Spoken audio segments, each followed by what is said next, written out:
I'm George from the NHL's ice maintenance team at Lake Tahoe. I'm Jeffrey. I'm the 42-year-old goaltender that beat the Leafs. Uh, I'm Jack, known as Scott Foster. Go weaker as we went, but that's okay. And you're listening to Triple Shift for the second time. First of all, thank you for all the support on the first episode. I think we hit over 100 listens. We're at like 96 last time I checked, so I'm just assuming we did, which is great. I don't think any of us expected that kind of response on the first episode. And hopefully we'll be on all the other platforms soon. I think we're up on Google now. But the link in the Instagram bio will be updated whenever that happens. Anyway, yeah, so thank you guys for all the support on the first episode. And it seemed like it was pretty enjoyable. I mean, it was enjoyable enough for us all to agree to do a second one, so it's a good thing. So we're going to start today's episode in a similar fashion to how we did the first one, I guess. We're just going to talk about an absolute dumpster fire of an organization in the Buffalo Sabres. And clearly the biggest story right now with this team is Jack Eichel and his future in Buffalo. So first of all, I just kind of want to get a gauge on where you guys are at. What do you think the timeline is for Eichel remaining as a Sabre? Like, are we talking like an in-season trade or an off-season thing, or is he going to be here for the next 10 years because he's a hockey player and he's never going to request a trade? Like, where are we sitting on that? I think it's hard because everything with this season and COVID and whole trade rules, because if he gets, I doubt there's going to be an in-season trade for him because of the whole 2-week quarantine in Canada, if anybody in Canada was thinking about pursuing him. But yeah, it's kind of a like murky waters, to say the least. I think Eichel has every right to request a trade. I mean, y'all know Buffalo as a sports city in general is pretty much they're just poverty, just for lack of a better term. I mean, they don't win anything. Sorry, Buffalo fans, but yeah, I feel bad to an extent, but like at some point there's got to be change, and the Sabres have tried a ton of stuff and it's just not working. They signed Skinner to that awful contract, and Aline has not been good enough, and it's just Eichel's not in a good situation. Even Taylor Hall has been bad. It's been just kind of whatever, you know. I went over it in one of my posts. Subtle plug here. Colin Miller, when he was with Vegas, was an absolute monster. Like he was just great with puck. He was great with the puck. His metrics were really good. He looked like a bona fide pair defender. And then he went to Buffalo and everything fell off. He fell off the face of the earth. So, it's just a bad situation for everybody involved, and I don't blame Michael at all. And I wouldn't really be surprised to see him out of there in a year or two. For me, I'd give it a time frame and say in the next 2 years, if Buffalo can't add or just from inside trade any players to make a competent team for Eichel, or give him players that are NHL caliber around him, he's gonna request a trade at that point. There's no reason why he should stay there. I mean, like, the story came out that apparently Buffalo and Taylor Hall are talking right now, which is interesting because, like, you have to assume even with Hall having an off year this year, like, that contract's still going to be like 7+ a season, right? Like, at least. And sure. At that point, like, this team's going to have like no money, because then you have the Dahlin extension and whatever Middlestat's going to get and whatever you're going to pay Olofsson, etc. Like, this isn't a playoff team, and they're going to have no cap space. I really don't see a way for this team to quickly turn this thing around. And before the episode, I did a bit of research, especially on their draft pick history. And yes, draft picks are mostly random, but I mean, good teams can hit in the draft consistently. And since 1999, here's the exhaustive list of every player the Buffalo Sabres have drafted that has played at least 300 games for the team. Now, 300 games is just under 4 seasons. So we're not talking about like superstars here. We're talking about like NHL players. Ryan Miller, who was probably their best draft pick over the time. Paul Gostad, Jason Pominville, Derek Roy, Thomas Vanek, Patrick Coletta, Andre Sekera, Drew Stafford, Mike Weber, Tyler Ennis, Marcus Foligno, Jake McCabe, Zebnis Gergensons, Rasmus Ristolainen, Sam Reinhart, and Jack Eichel. In 22 years. Team of studs right there. That's 15 skaters and Ryan Miller. In 22 years. Yeah, it's also bad because, I mean, I don't know what Taylor Hall was thinking, but if I'm a free agent next year, or this upcoming season, upcoming off season, I should say, what part of Buffalo wows me? There's nothing that makes me want to even consider going there. So that being said, if your market is not good enough to attract free agents, you have to hit in the draft, and that obviously hasn't happened. And you know what? All due respect to Jack Quinn, but he was not the right pick there. This past draft, it's just a dumpster fire. It's terrible. When you're a terrible organization and you believe the best move forward for your team is to hire somebody who's been grown in your organization, that's probably a bad sign. You're not going to change your culture by bringing somebody up who was raised in the culture. I have one more crazy stat here that I threw together, and this is going to be a blind player poll, so I want to get your guys' thoughts on this. So I have two players here. I'm going to read you their, not even their analytics, just their base stats, and I want you to tell me who you would rather have on your team. So the first player has played 369 games in the NHL, has 139 goals, 350 points, and 2.8 points per 60. And player 2 has 365 games played, 37 goals, 148 points, and 1.05 points per game. Player A. So clearly player A is better, right? We can agree? Yeah. Player A is Jack Eichel. And player B is the combined total for the other 38 picks the Buffalo Sabres have made since drafting Jack Eichel. Oh my god. Wow. I just want to put this in perspective. Jack Eichel has more games played than all those picks combined. Now, there's only 8 players who've actually made the NHL out of those 38, to be fair. But that in itself isn't very good. That's just terrible. Yeah. He almost has as many goals as as every other draft pick has combined in points. There's nothing there. It's pathetic. It's what it is. It's really pathetic, and I feel it sucks because Sabres fans have gone through so much, but it's unbelievably pathetic that management can be this incompetent. And it starts from the top with the ownership, and then it stems down. And even though sometimes the GM does all he can, but at this point, the roster is not good enough. You're overpaying everyone. Guys who aren't performing. Yeah, you're literally overpaying everyone, and you're overpaying guys who aren't performing. It's just it doesn't look like there's a way. As of right now, there is no light at the end of the tunnel for the Buffalo Sabres.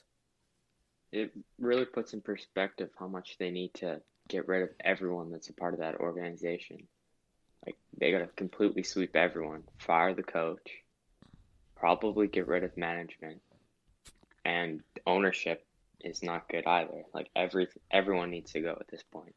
That's the biggest issue with this team, I think, is ownership. The Pagulas, first of all, they own 2 professional sports franchises, and they care significantly more about the Buffalo Bills. And they're in here telling their GM that he has to sign the Jeff Skinner contract, which it's come out, and now this is, coming from his mouth. So it's, take that with what it is. But apparently Botterill didn't want to sign the Skinner contract.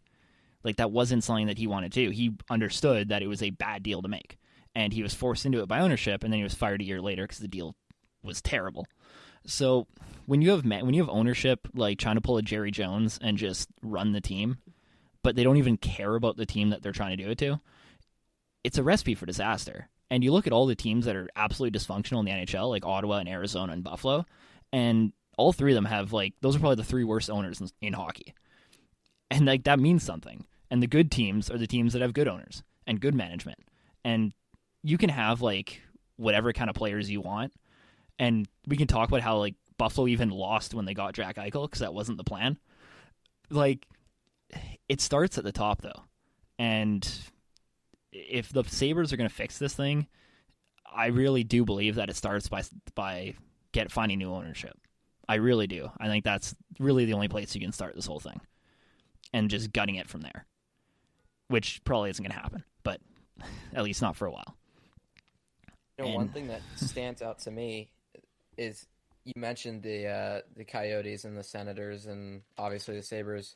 They're all really hands-on, like, and maybe not hands-on and like you have to do that. Like they say what you need to do they tell the GM what to do every single move. But with Ottawa, you hear about Eugene Melnyk all the time. Like it's ridiculous. Yeah, it's almost like that doesn't work, huh? Yeah, no. But like the one thing that stands out to me is, the one owner that stands out to me is Mario Lemieux, and he's you don't hear a peep out of him.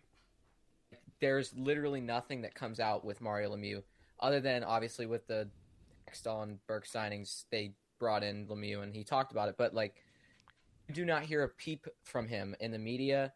He just lets the front office go about their business, and I mean, he's a guy that you can trust, and he's not going to force you to make a move that you don't feel comfortable making.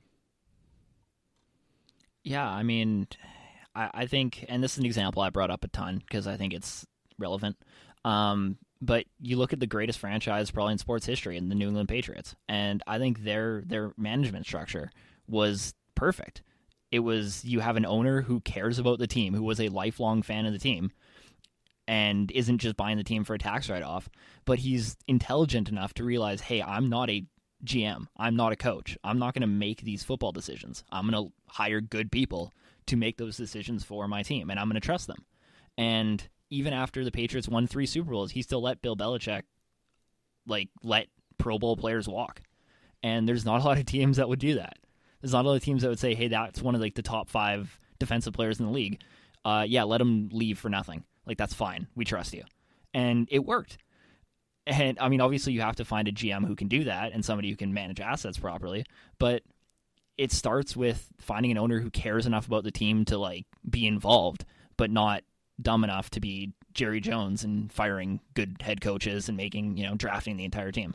And it seems like all the bad teams have that one thing in common where their owner either doesn't care about the team whatsoever or he wants to be involved in everything. And it doesn't work. It really does not work. Yeah, and I'm a big New York Yankees fan. So George and Hal Steinbrenner hold a very, very close spot to my heart. But even with them, we weren't necessarily hands-on. Obviously, George was willing to spend ridiculous amounts of capital to acquire superstar players because they're the freaking New York Yankees and they do what they want. But they weren't picky with what moves were made. They said, "Go get your guy. I'll supply you the money, what you need to do, and we'll get out of the way." And that's exactly what you need from an owner. Yeah. So I guess we can move on from ruining Buffalo Sabres fans' lives a little bit. And I do feel bad for Sabres fans. I mean, obviously it's like cheering for the Cleveland Browns, the NHL at this point. But we can move on to another team that's officially jumped into the whole tank boat, and that is the Nashville Predators, apparently, where they're looking to gut their roster. I think they had 3 players that they considered untouchable, one of which being Pecorine, which is interesting. So where are we at on the Predators here? What are we? I mean, we talked about it a little bit in the last episode with the Granlund trade, but besides that, what's kind of the direction we think this team could go in? Zach, I'll let you take this one first. Okay. Well, I definitely think it's time to full on tank, especially before this 2022 draft class with Shane Wright and Brad Lambert at the top. They could potentially acquire a franchise centerman if they keep the right pieces around and Yossi, Ellis, and then keep Forsberg. I think they could build a good team, especially if they have Askarov coming up as a goalie. I mean, they don't have a crazy amount of pieces, but I think gutting most of the roster is the right move. Yeah, I mean, it just doesn't look very promising, and I think the whole untouchables thing was a little bit blown out of proportion. Uh, but I mean, obviously, there's guys that like. I mean, I would listen to offers for Forsberg, especially if the notion or the suspicion of him not coming back in 2 years is becoming, it's becoming more clear and it seems more likely. I would more than willing to listen to offers on him. And Rene, it's his last year. He's 38, so I have a feeling that he wants to retire Pred, so the untouchable for him is not really a surprise. That's fair. But thing about it is like even if an untouchable list comes out, doesn't mean that guys not on the untouchable list are going to be traded. Like Philip Forsberg they might take offers on him, but it doesn't mean he's going to be traded. And Elliot Friedman wrote about it in his 31 Thoughts today. I mean, you might listen to offers on guys like Dante Fabro, but to a rebuild, I don't think you want to move him. I mean, it's just untouchable has a very definite connotation. So, people can kind of misconstrue it to say, oh, well, they're definitely going to trade Forsberg now, or why are they going to trade Forsberg, or, whatever the case may be. Yeah, and that's how you get all the weird, trade rumors that pop up on all the weird, forums and stuff. Same thing with, when a story comes out that, teams were in talks for a player. That could literally mean, the Canadians called up Edmonton on Connor McDavid, and Edmonton hung up the phone. It's they were in talks about it. It didn't go very well, but, that technically they're talking about the player. And that's where a lot of those rumors start. I really don't you can say a player's untouchable as much as you want, but again, if the Oilers call you up and say, "Hey, we'll give you Connor McDavid for Roman Josi," you probably accept that trade. So I think there's always going to be an offer for a player. We saw that with the PK Subban thing in Montreal, where Mark Bergevin came out and said he's untouchable and traded him 2 weeks later. So I really don't read a whole lot into that. I think it's just players you'd rather hold on to, more so than move them on. But I don't read a ton into stories like that, although they are interesting. For me, I think the best move here in Nashville is just to gut it as much as you can. Like Jack said, there's a really good draft coming up in 2 years, and being prepared for that seems like the best option for this team because you're probably not winning with this core. And at least they had the foresight to realize that. Although the claim from ownership that they were shocked that this team wasn't doing very well kind of surprised me because their roster wasn't very good going into the season. I'm not super shocked on the lack of success from Nashville, although they've been worse than I thought they'd be. I think there isn't a lot of people who had them as a true competitor this year. So yeah, that's kind of where I'm at on the Preds. More or less. I saw a scrolling through the cap-friendly armchair GM in preparation for this segment because it's always a good place to.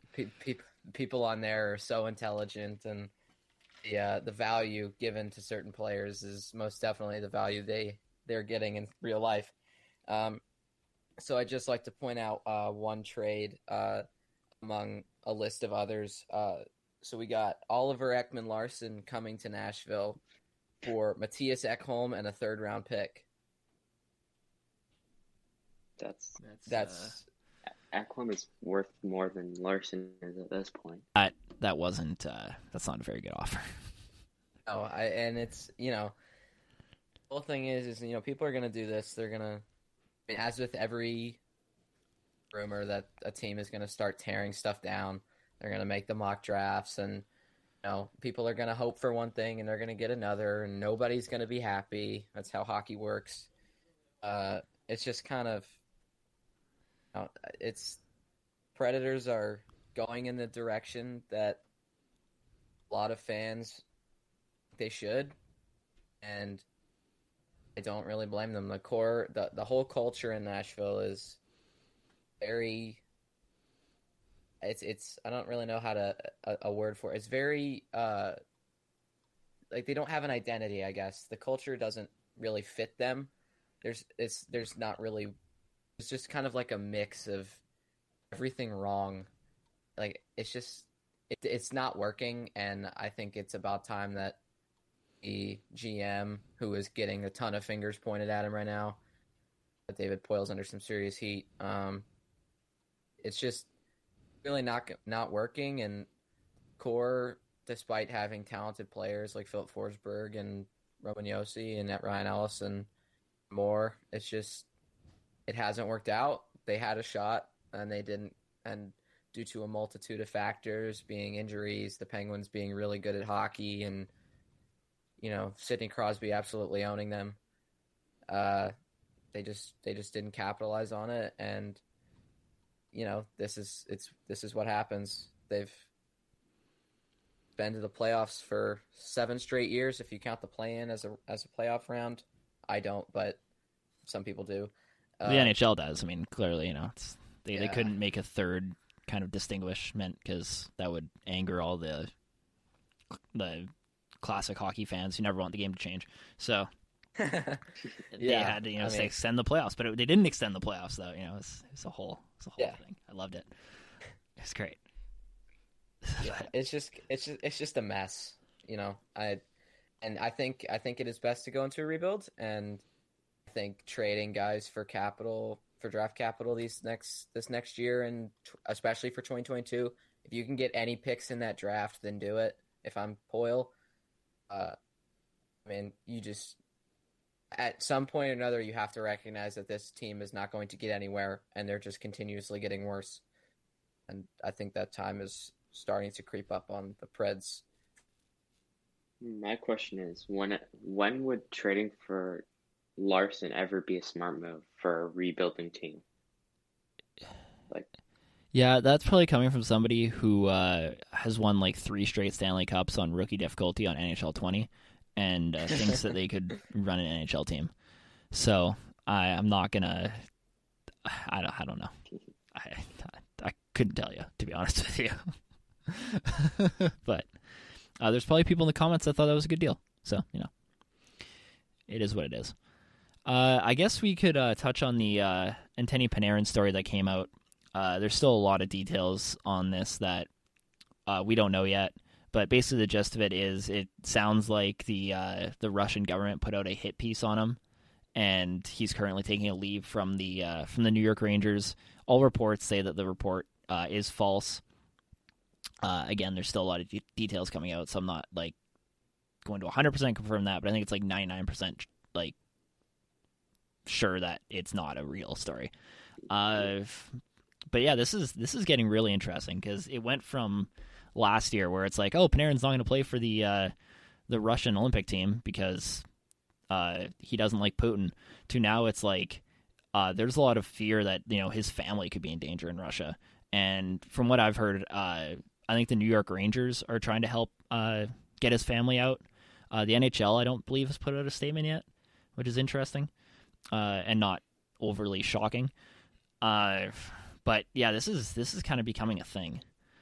And I believe I think 4 players from his old KHL team said that they don't recall an instance of this ever happening, and it's uncharacteristic for Panarin to do such a thing like that.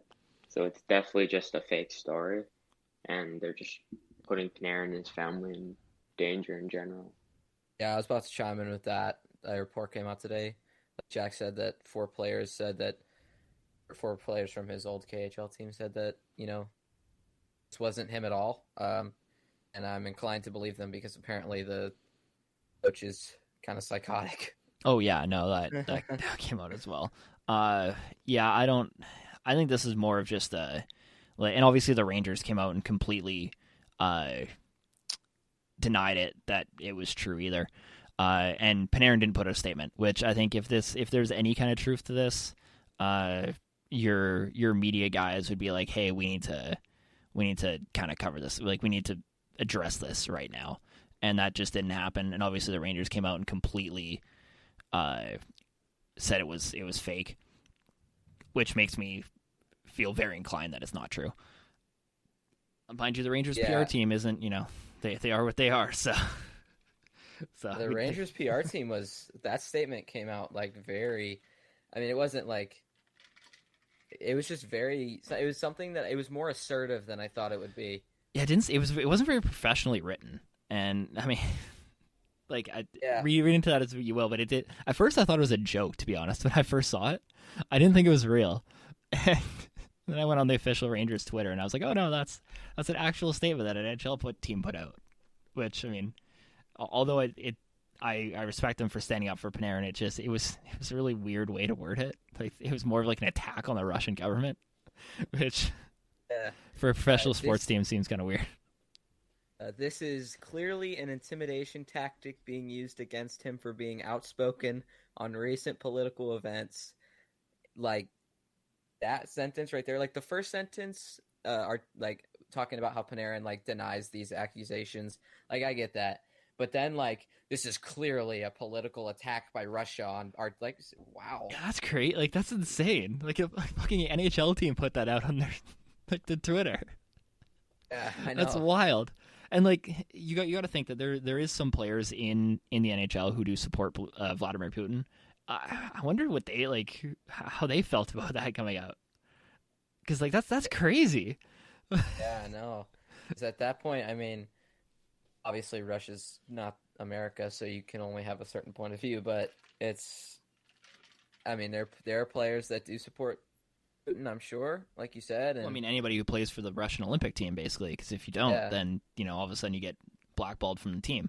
So, I'm not that's a joke, by the way. I'm not actually accusing Ovechkin and Malkin of being Putin supporters, but they're not outspoken the other way. Is what I'm getting. They're very quiet. If they're opposed to him, they're very, very, very quiet about it. Which is fine. They don't have to. I'm not saying they have to, saying it, but I'm just, whatever. It was a bad joke. Let's move on.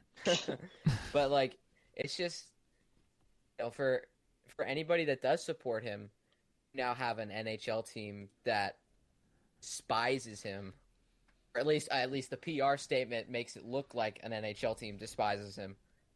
So it's just, it's just an awkward little. It really, they could have written it. It seems like they could have written it a little better. But again, it's the Rangers PR team, so I'm really not overly shocked that that's the statement. Yeah, that's the statement that came out. From New York, they say what they want to say when they want to say it. Yeah.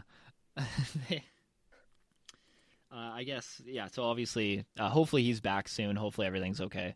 There is obviously no timeline on his return as of now, but just hoping that they do help out his family and stuff. And hopefully the NHL actually steps in and tries to get that sorted out, because it is their league after all, and it shouldn't be up to their individual team to do it. But again, the NHL didn't really support the Sabres and the whole Alex McGillney thing years ago. So again, I don't really anticipate them stepping in any more than maybe putting out a statement at some point. Yeah, the thing that interested me is the whole hypothetical is, what if Artemi Panarin was not an NHL player and he was just your regular Joe Schmo that went to the supermarket on Tuesday? What if he wasn't protected by the fact that he's in North America? That, and he's professional athlete. Yeah, he's a pretty famous. Renowned professional athlete within the sport that he plays. It's, So to an average American, he's just, some random guy at the supermarket, basically. Yeah. But yeah, so I guess that's basically everything we know, at least for now.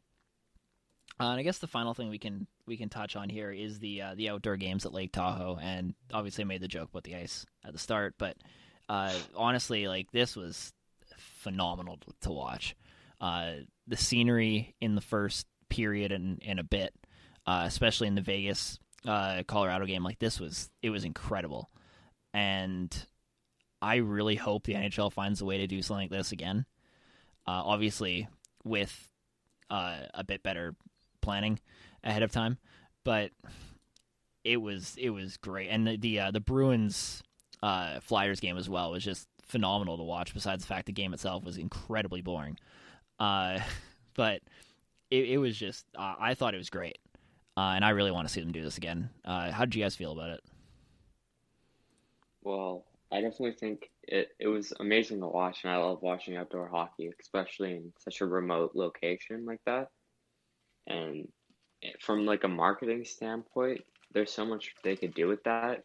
Like say they go up to Banff in Alberta and they have Battle of Alberta out there, it'd be incredible to watch. And I feel like it would just up the revenue in total amounts of people watching. Because what the average American probably didn't know that the Boston Bruins were playing the Philadelphia Flyers in Lake Tahoe. Yeah, that was it was a very interesting choice for the two teams playing that game. The NHL did a terrible job marketing this whole thing though. Like the first three posts that I saw about it were all from independent Instagram pages. I didn't see an actual post from the NHL about this event until like a day before it happened. And I'm on social media a lot, so that was like that in itself needs to be fixed.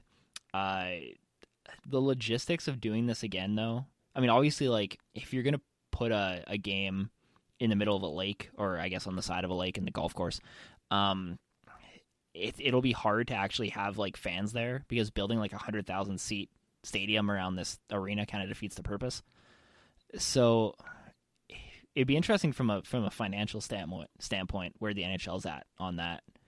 Because I know they tried doing the thing at the Parliament building for the NHL's 100th anniversary between Montreal and Ottawa, and it just didn't.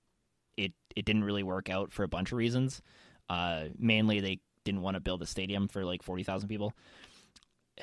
But like, I wonder how that works financially for them, because hosting a game like this and building the ice and stuff, like it's an expensive endeavor, and it always has been.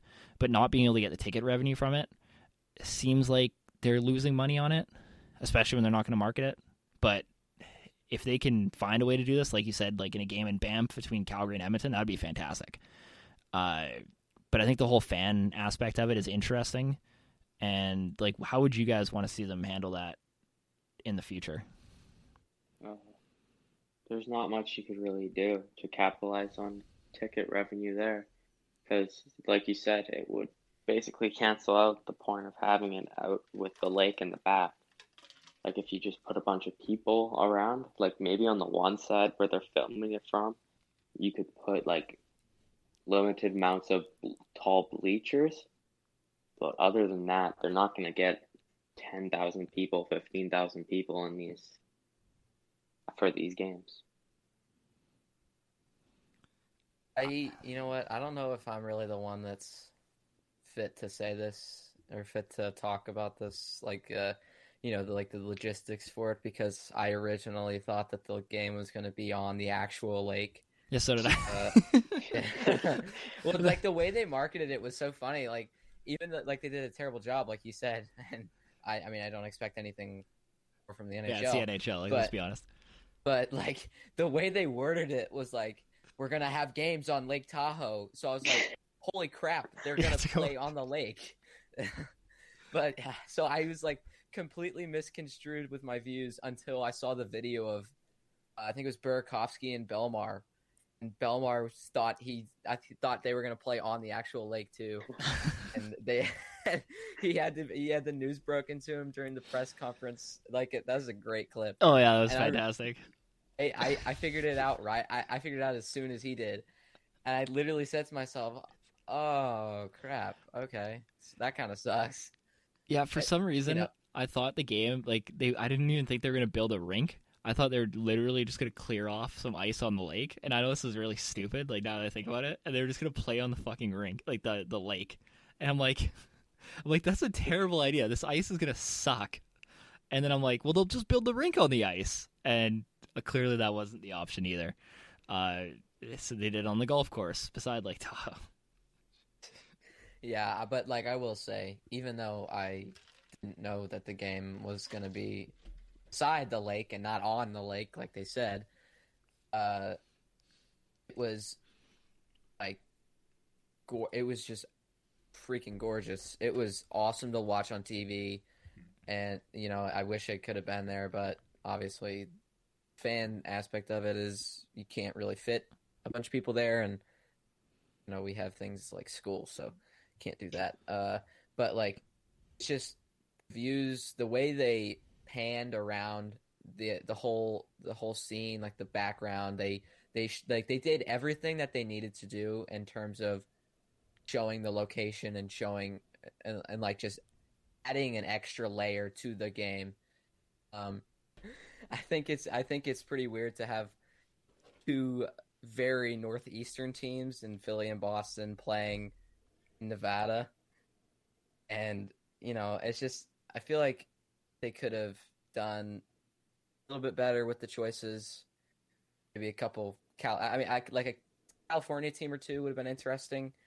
Just some different markets. I mean, I understand the aspect of wanting two great franchises in the game just to kind of draw fans and stuff like that. But at the end of the day, if you really want to expand your markets, then that's exactly, you need to have primetime games. And I'd love to see, like Jack suggested, a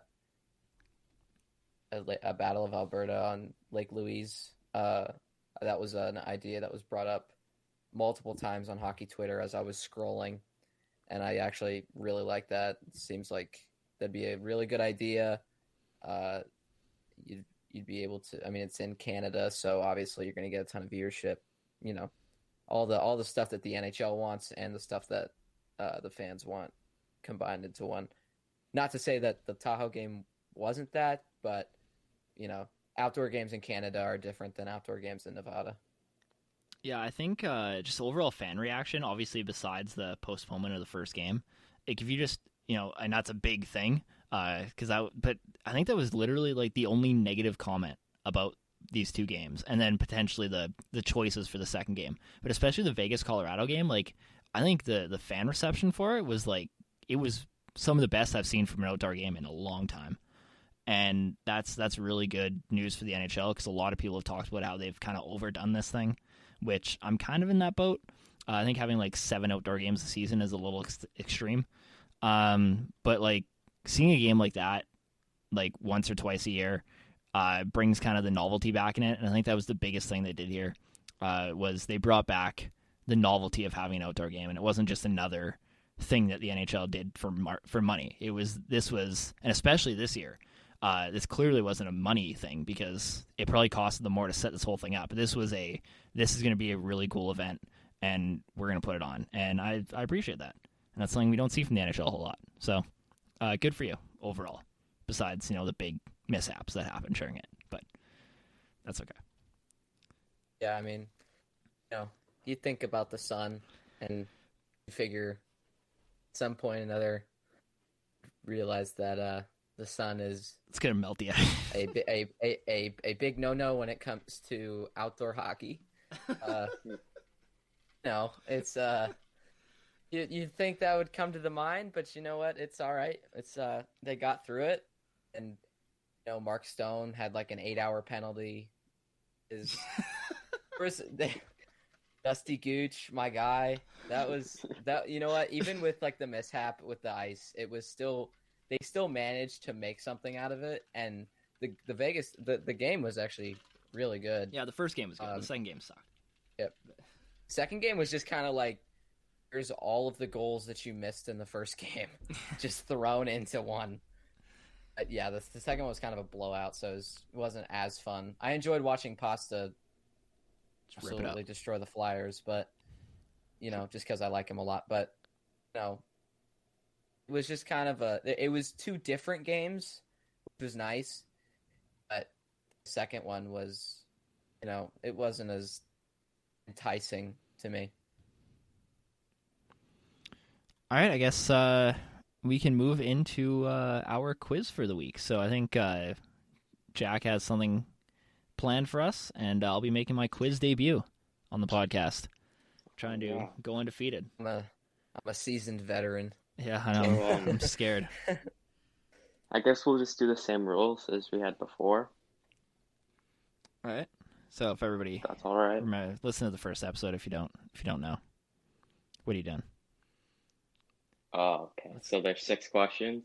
I think we'll go to 5 for like the game, but I'll give 6 or 5 clues, and whoever goes first gets the opportunity to guess the player. And if the second person feels like they can steal after the first person either doesn't guess or guesses wrong, they can steal. And that's about it. All right. What's the category? Category is just basically my evolving hockey website and it's analytic topics. Great. All right. This will be fun. So, first question here. This defenseman has the most expected defensive goals above replacement of all time. So, I guess actually I should start with who's going first here. Yeah. That one's my bad here. Okay. So, I'm thinking of number 1 to 10. Let's go 5. I'll go with 7. It was 8. So, damn it. All right. Jeff was first. Okay, so I'll read the first question over here.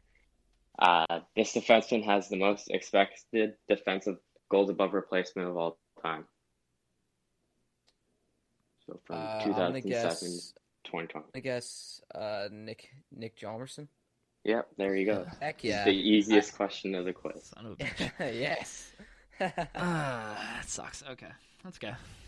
You got to give him a lead anyway. Okay, for number 2, this player has the highest shorthanded defense of the past decade. Oh fuck, the past decade. I have no idea. I'm not even gonna hazard a guess on that one. Highest what? Shorthanded defense, basically. Oh man. I have no idea. I need another clue.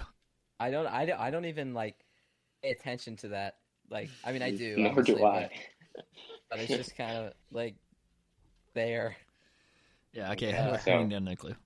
I'll go to the next one. Okay, so this player played in the QMJHL for 5 seasons over 3 different teams before making his AHL debut. Oh, that makes it so much easier. I know. He played in the QMJHL. Okay. I might sound like an idiot here because I don't even know if this guy played in the Q, but is it Sean Couturier? No. Damn. But I believe he did. I thought I was going to pull that out. I didn't expect him to play for 3 different teams, but that is the only defensive player I could think of. It's French. Jeff, you have a guess? You guys know me. I memorize every player that has played in the QMJHL. I'm an expert on everything. Quebec Major Junior Hockey League. Just like every single Habs fan on Instagram. Yeah, obviously. This one was playing. I don't know. I need another clue. So this player was a 3rd-round pick in 2006. Oh fuck.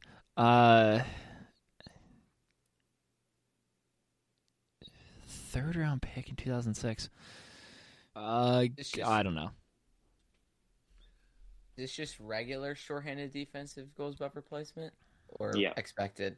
Not expected. Right, yeah, it's not that clears up anything for me. I thought you were gonna pull some wild name out of your ass right there. Oh wait, no, that clears it up. Yeah, that one makes it really clear for me. Obviously, it's not. No, I don't know. 3rd round. Not yet, at least. I feel like this next one will give it away. But I hope so. This player finally hit the 100-point plateau in 2018-2019. Oh fuck! He hit in 1 season. It was 100 points. Oh, oh my god. 17, 18? 18, 19.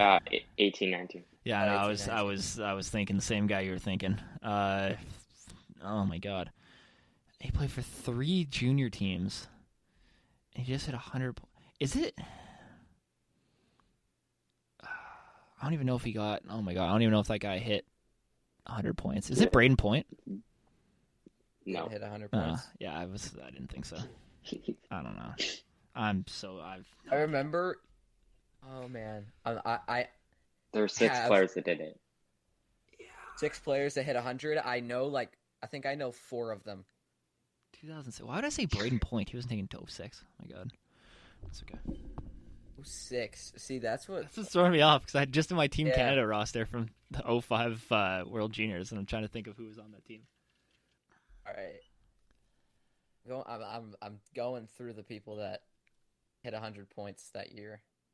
Well, I hope you're not actually going through the people who hit 100 points. Oh, no. I'm going through people that I know hit 100 points last year.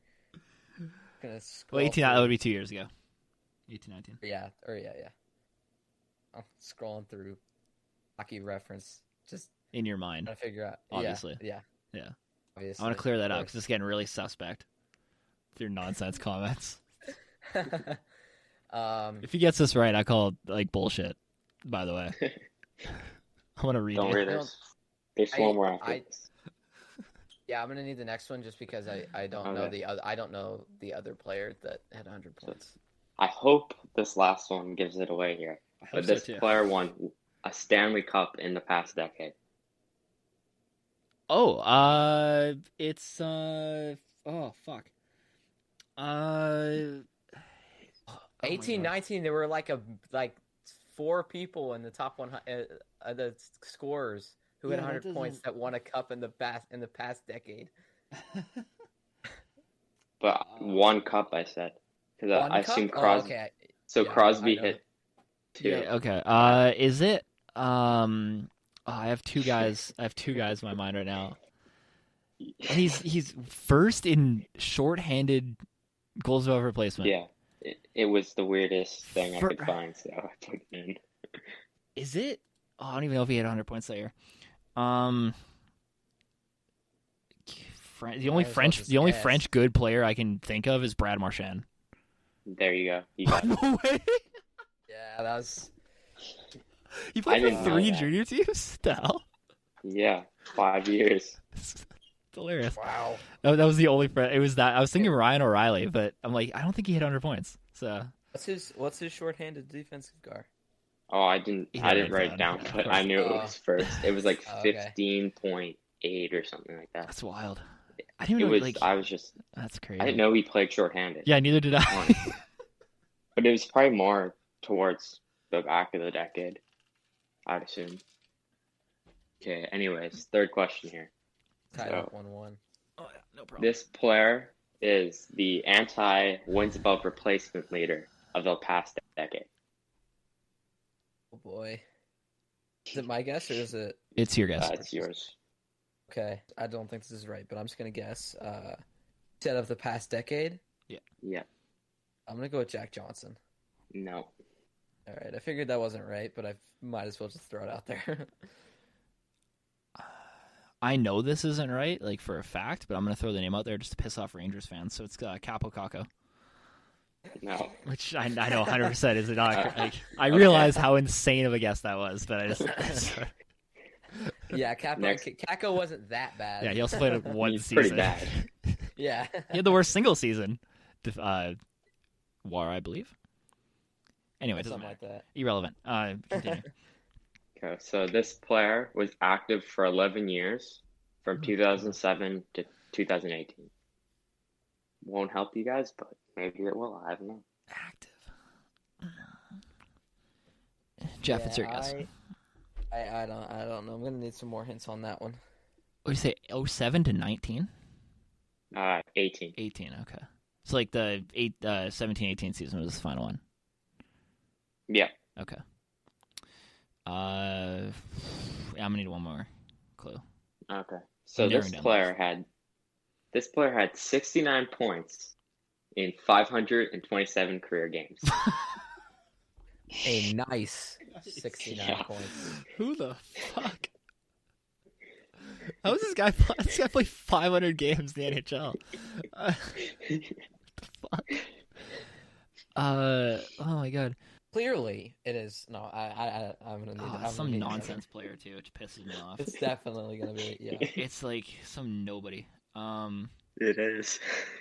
How Fuck. many You know games what? did they I play? actually think I know who this is because I had somebody DM me like 3 weeks ago on Instagram asking me what the worst players of all time was, and I cannot remember what the guy's name is, but I know who it. Well, Like I know of this guy, and I just I think that I the next one will give it for you guys. I feel like for you maybe. okay, well then maybe not because it was some nobody that I knew. Oh, I mean, he's got a pretty cool name. Not gonna Okay, lie. yeah. But anyways, this player spent 4 years as a part of the Rangers organization. 4 year, Jeff, it's your. How many it's your- games? How many games did you say he played? 527. I'm not sure. I'm gonna need another one.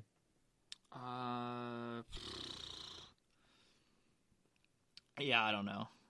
I have an idea, I think, but I don't think I don't know. I'm gonna need another one. Well, hopefully you guys know this one. But he was a part of the Vancouver's 2011 playoff run. Oh my god, I might know who this is.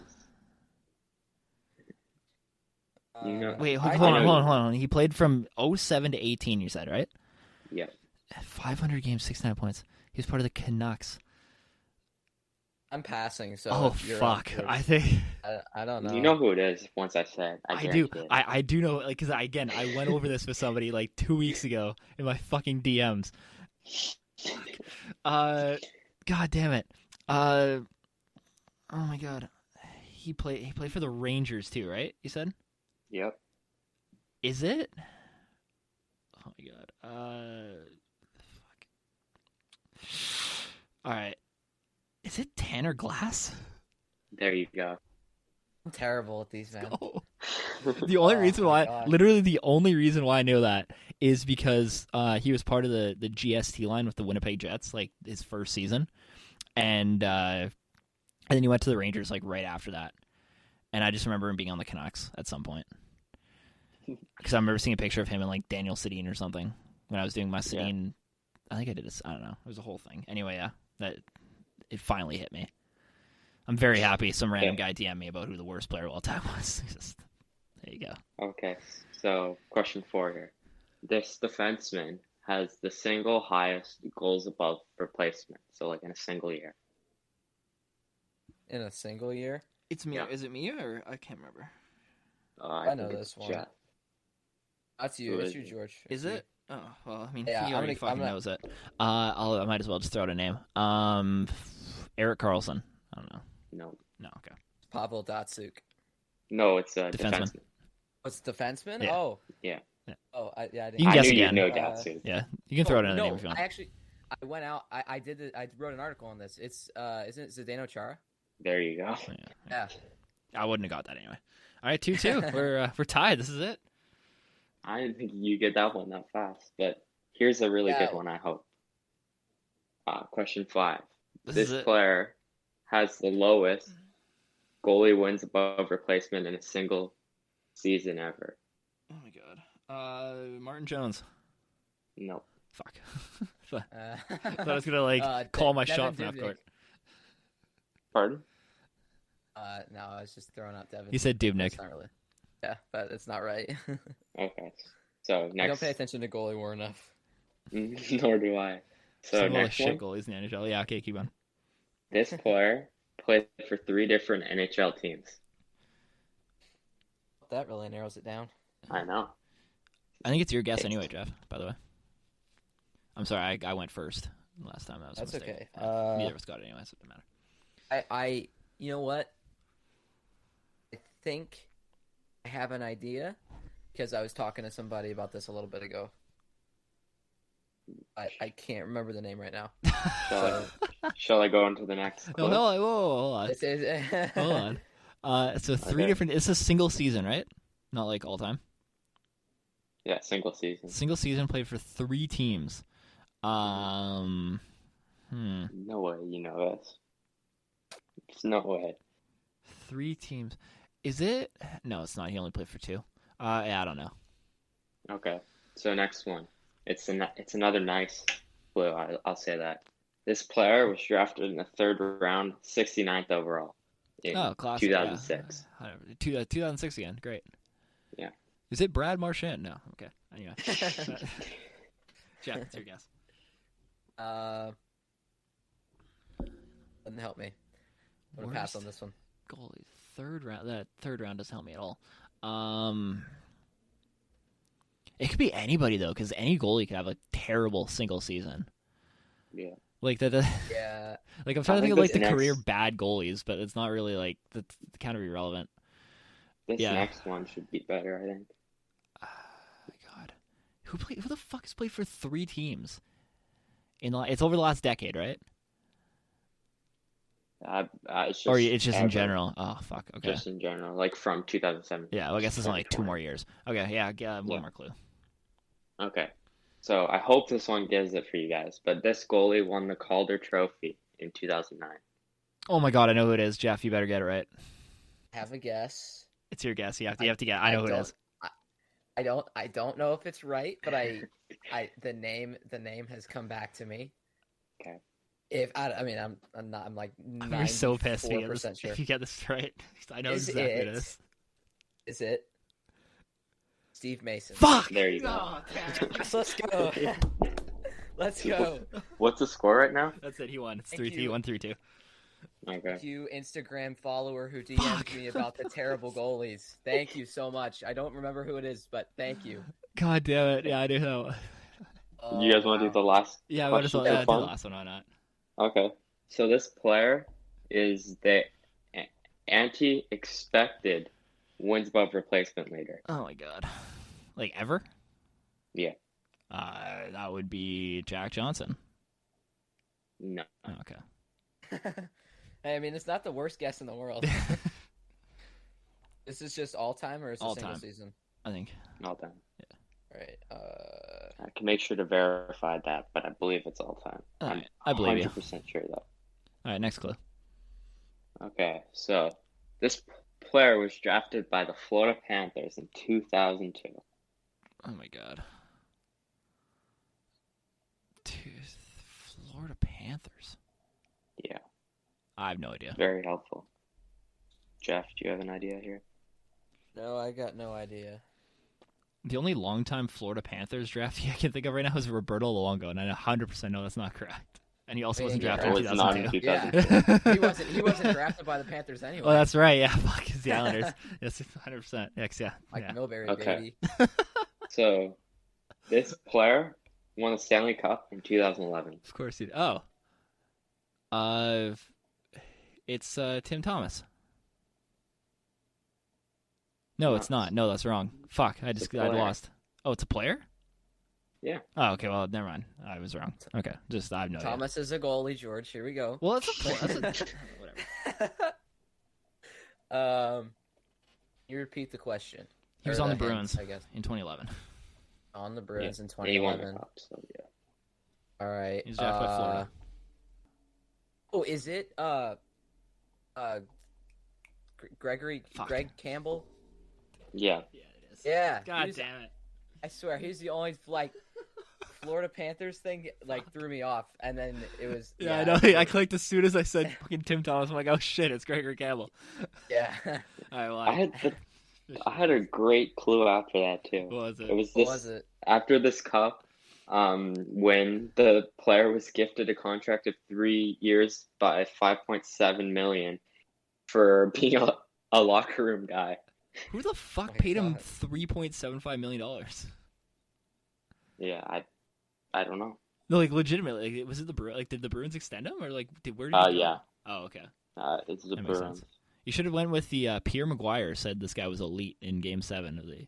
Yeah. Like I would have got it right. Pierre away. Maguire used this guy to bash analytics, when in fact he was actually really good in Game 7. In that one single game, and he sucked the rest of the playoffs. He had, from 2007 to 2016, he had negative 9.5 xWAR. Jesus Christ, that's not good. He played forever. The guy played his whole career. Like, well, obviously, that was through his expected defense was insane. That's crazy. Gregory Campbell, man. I don't know how you guys knew that. He's pretty odd. It was I've- it was the culmination of everything. Kind Well, of threw it together. Also, Yeah, I mean fun. the fact that we talk about these stats all the time, Random and nonsense just, like, players. just the general like, oh, I wonder who the all-time like anti-X war leader is. Like, just kind of like out of curiosity, and the fact that here, was like loving on him on the Spit and Chicklets podcast. But yeah, kind of a culmination of everything. Campbell is clearly the greatest player of all time. Yeah. Clearly. Yeah, so where can they find you guys? You guys can find me at NHL and _analysis_ on Instagram. I write for Last Word on Sports, and I'll be announcing soon that I am with the Hockey Writers as well. I'm going to be a Preds writer.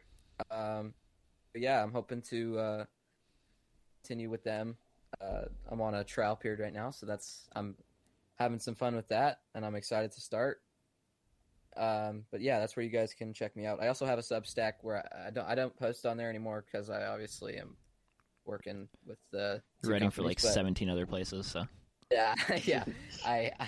I'm writing for the two companies, so I'm not posting on Substack anymore. But I still have a few articles up there that I think are worth checking out, including the 2007-2008 article that I believe had Zdeno Chara's crazy stats in it. So yeah, that's where you guys can find me. First of all, I'd like to say congrats, Jeff. That's like extremely cool. yeah, it makes us a little bit more credible as a podcast entity, which Yeah. is great. And Thank you, boys. Thank you. you guys can find me at Puck Analytics. Just in general, just nowhere. Find me there. I continue on with this massive resume. Jackson, That's it. you can find me at Puck Analytics. It's not even plugging a single. Just That's all. everywhere. That's all. I'm just the best. I'm the best page here. I don't have to say anything, boys. I mean, follower-wise, yeah, you'd be correct. Yeah, I know, and, right? yeah, you guys can find me at MBI Hockey on Twitter and Instagram. And yeah, so there we go. Thank you guys for listening, and we'll see you guys next week.